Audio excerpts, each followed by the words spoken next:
where we left off, we had shown our old depreciation, which was on the building, and we also showed that we purchased a new refrigerator and our first year regular maker's depreciation from that.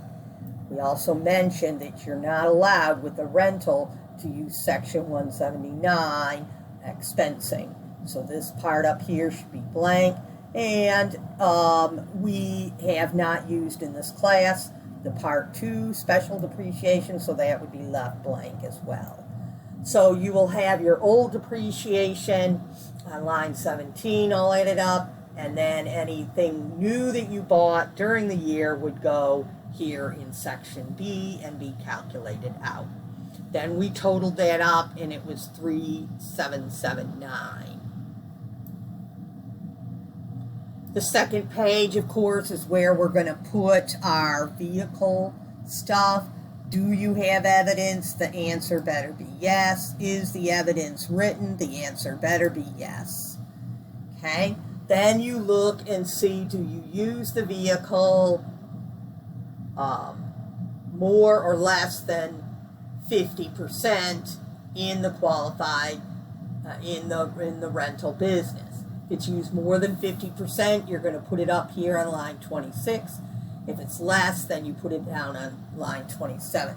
Doesn't really matter to us since we're using standard mileage, but if you were using the actual method and you were calculating out depreciation, if it's used less than 50%, you have to use straight line depreciation. You can't use like makers or any other accelerated form of depreciation.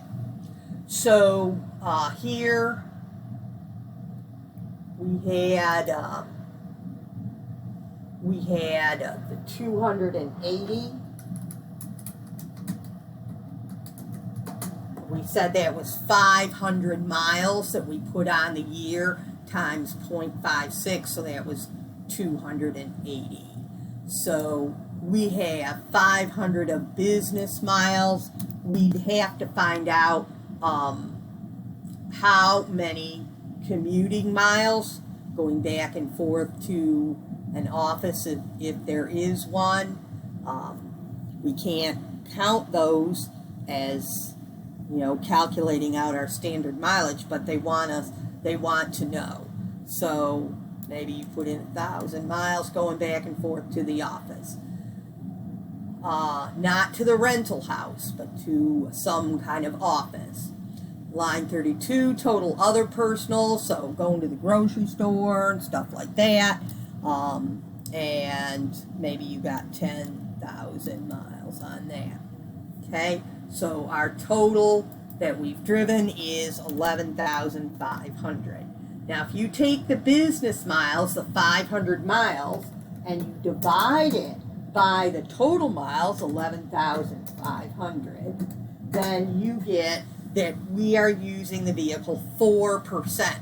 Well, that is less than 50%. So we will use line 27, and maybe it's a truck or something. Date placed in service. We got the house in 2015, so we'll just say also that the truck was from then, and that's a 4% business use. And you can put in what the cost of the vehicle originally was. Okay, and you don't have to fill out the rest of those lines, okay, because you're using standard mileage method. And so we go down here and we answer these questions. Was the vehicle available for personal use? It doesn't matter if you say yes or no, just say the truth. Okay, was the vehicle used primarily by a more than 5% owner? Well, James and Kate own the vehicle and they own the business, so yep. Is there another vehicle available for personal use? Maybe there is. We would just say yes. Okay, you just tell the truth. These questions don't have to be yes or no. Okay, so just tell whatever it is. And that's it for our 4562. Now, we have to then make sure 500 miles times 0.56 is put onto the Schedule E, and here it is, the 280.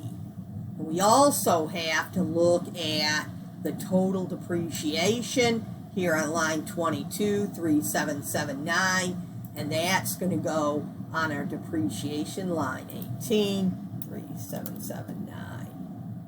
Okay, so now on line 20, they want us to total the expenses, so that's everything from line 5 all the way down to line 19. So we have 50 and 280, 100, 1200, 400, 845, 1000, and 3779.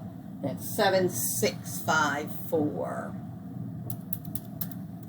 Okay, now we have 15,000 of rents minus the total expenses of 7654, and we get 7346 is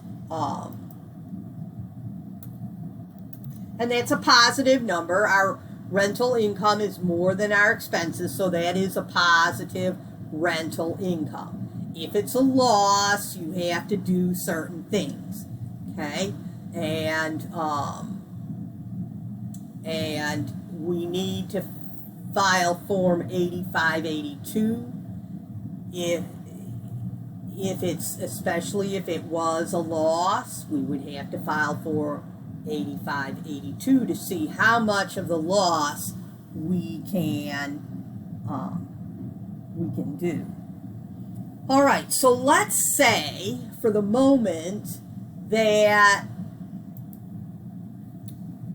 we only had 5,000 of rents received, and then we have our 7654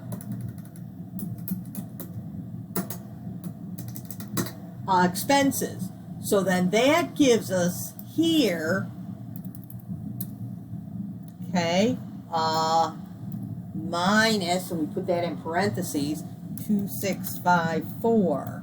We have a loss, a rental loss of 2654 if we only receive 5,000 of rents instead of 15,000. So now we do have to fill out this 8582. This Form 6198 they're talking about, that's if you aren't the one that's going to be hurting from this loss, okay? If you're just like kind of managing it, someone else invested their money and they're the ones losing their money, then you would need to file this Form 6198. But James and Kate, they own this house and they run the business, and so they don't need to file Form 6198, but they do need to file Form 8582 to see how much of this loss they can take, because this is a passive loss. Rentals are automatically considered a passive loss, so we want to see how much of this can they do. So we're going to go to Form 8582,